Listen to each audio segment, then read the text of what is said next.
Are you dreaming of starting your own homestead but worried about the amount of land you'll need? Well, let's delve into the truth behind homesteading and land requirements. Don't let land size hold you back from self-sufficiency and sustainability. When we think of homesteading, we often imagine a sprawling rural property with acres of land, cattle roaming free, and a never-ending supply of fresh veggies and fruits. And while that sounds amazing, it's not the reality for many of us. The truth is, most people live in urban or suburban areas, and the thought of giving up city life for a rural homestead can be daunting, if not impossible. But what if I told you that the idea that you need a lot of land to homestead is a misconception? That it's actually possible to homestead, even thrive on a small plot of land?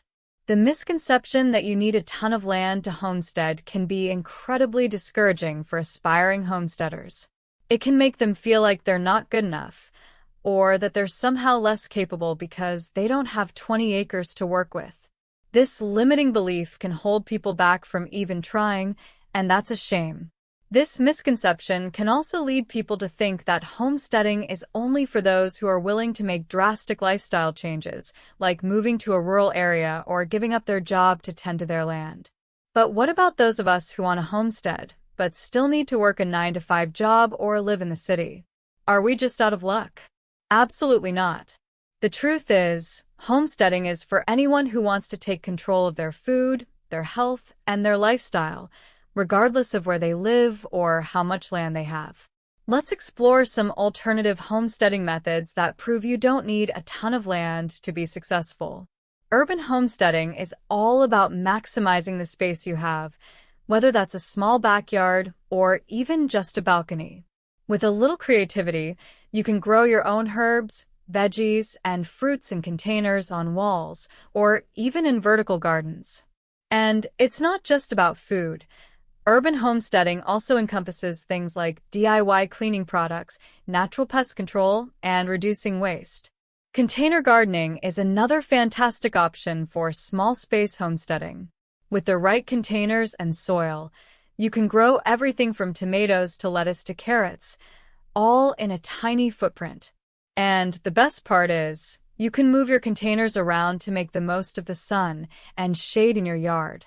Plus, it's a great way to get started with homesteading without breaking the bank or committing to a huge garden. Vertical farming is another game changer for small space homesteaders. By using trellises, arbors, or wall-mounted planters, you can grow a ton of food in a tiny space. And it's not just about veggies. You can also use vertical farming to grow fruits, herbs, and even flowers. The best part is, you can customize your vertical farm to fit your specific climate and lighting conditions. I've heard from so many people who have created thriving homesteads on minimal land, and it's truly inspiring. Like the family who turned their tiny backyard into a mini farm, complete with chickens, bees, and a thriving veggie garden. Or the couple who used container gardening to grow their own food on their tiny balcony. The key is to be creative, be willing to experiment, and be open to learning and adapting. I hope these examples have shown you that effective homesteading is achievable, regardless of land size. It's not about the amount of land you have. It's about your willingness to think outside the box, be creative, and take control of your own food and lifestyle. Thanks for joining me on this journey to challenge the idea that you need a ton of land to homestead. Remember, homesteading is for anyone who wants to take control of their life, regardless of where they live or how much land they have. If you have any thoughts on land requirements for homesteading, please share them in the comments below.